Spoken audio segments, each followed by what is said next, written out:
Top quality और consistent performance के लिए सिर्फ सिल्वर पंप नाम याद रखना। ಮೊದಲು ಸಿದ್ದರಾಮಯ್ಯ ಯಾವ ಮೆಂಟು ಅಂತ ಹೇಳ್ಕೊತಿದ್ರು. ಅವ್ರು ಯಾವ ಮೆಂಟು ಅಂತ ಅವರು ಪೇಮೆಂಟ್ ತಾನೇ ಕೂತಿರೋದಲ್ಲಿ. ಈಗ ಡಿ ಕೆ ಶಿವಕುಮಾರ್ ಅವರ ಒಪ್ಪಂದದ ಪ್ರಕಾರ 2.5 ವರ್ಷ ಒಪ್ಪಂದ ಅವ್ರದ್ದಾಗಿರೋದು. ಅದನ್ನು ಯಾರು MLA ಕೇಳಿದ್ರು ಹೇಳ್ತಾರೆ, ಕಾಂಗ್ರೆಸ್ MLAಗಳು ಅಫಿಷಿಯಲ್ ಆಗಿ ಹೇಳಲ್ಲ, ಅನ್ಅಫಿಷಿಯಲ್ ಆಗಿ ಹೇಳ್ತಾರೆ. ಕೆಲವರು ಅಫಿಷಿಯಲ್ ಆಗೂ ಹೇಳಿದ್ದಾರೆ. ಆ ದಾವಣಗೆರೆ MLA ಅಫಿಷಿಯಲ್ ಆಗಿ ಹೇಳಿದ್ದಾರೆ, ಬಾಲಕೃಷ್ಣ ಅಫಿಷಿಯಲ್ ಆಗಿ ಹೇಳಿದ್ದಾರೆ.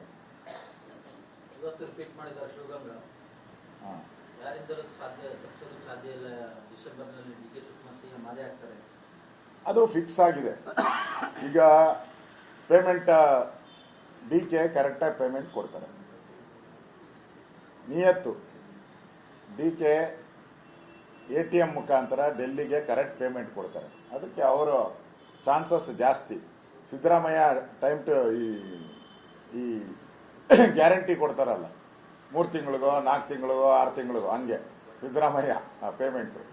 ಅದಕ್ಕೆ ನೋಡೋಣ ಕೇಂದ್ರದ ಕಾಂಗ್ರೆಸ್ ನಾಯಕರು ಯಾವ ಪೇಮೆಂಟ್ನ ಅಕ್ಸೆಪ್ಟ್ ಮಾಡ್ತಾರೋ ಅಂತ. ತಿಂಗಳು ಬರೋ ಪೇಮೆಂಟ್ ಅಕ್ಸೆಪ್ಟ್ ಮಾಡ್ತಾರೋ, ಇಲ್ಲ 5 ತಿಂಗಳಿಗೆ 6 ತಿಂಗಳು ಬರೋ ಪೇಮೆಂಟ್ ಅಕ್ಸೆಪ್ಟ್ ಮಾಡ್ತಾರೆ.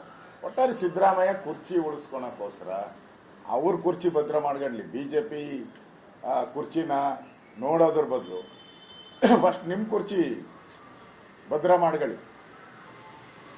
ನಾವು ಇವತ್ತು ಕರ್ನಾಟಕದ ಜನತೆಗೆ ಕಾಂಗ್ರೆಸ್ MLAಗಳಿಗೆ ಕರ್ನಾಟಕದ ರಾಜ್ಯದ ಕರಿಮಣಿ ಮಾಲೀಕ ಯಾರಯ್ಯ ಇವತ್ತು ಯಕ್ಷ ಪ್ರಶ್ನೆ. ಪ್ರತಿದಿನ ಮಾಧ್ಯಮದಲ್ಲಿ DK ಶಿವಕುಮಾರ್ ಇವತ್ತು ನೆನ್ನೆ ಹಿಂದುಳಿದ ವರ್ಗದವ್ರನ್ನೆಲ್ಲ ಒಂದು ಸಮಾವೇಶ ಮಾಡೋಕ್ಕೆ ಮಾಡಿದ್ದಾರೆ. ಅಂದರೆ ಸಿದ್ದರಾಮಯ್ಯನ ಇಳಿಸೋಕ್ಕೆ ಹಿಂದುಳಿದವರ ಬೆಂಬಲ ನನಗಿದೆ ಅಂತ ತೋರ್ಸೋಕ್ಕೆ ಮಾಡ್ತಾ ಇದ್ದಾರೆ. ಯಾಕೆ ಮಾಡ್ತಾ ಇದ್ದಾರೆ? ಫಸ್ಟು ಸಿದ್ದರಾಮಯ್ಯನವರೇ, ಫಸ್ಟ್ ನಿಮ್ಮ ಕುರ್ಚಿ ಕರೆಕ್ಟಾಗಿ 4 ಕಾಲುಗಳಿದೆಯಲ್ಲ, ಆ ಕಾಲುಗಳನ್ನ ಕರೆಕ್ಟಾಗಿ 4 ಕಾಲುಗಳನ್ನ ಉಳಿಸ್ಕೊಳ್ಳಿ.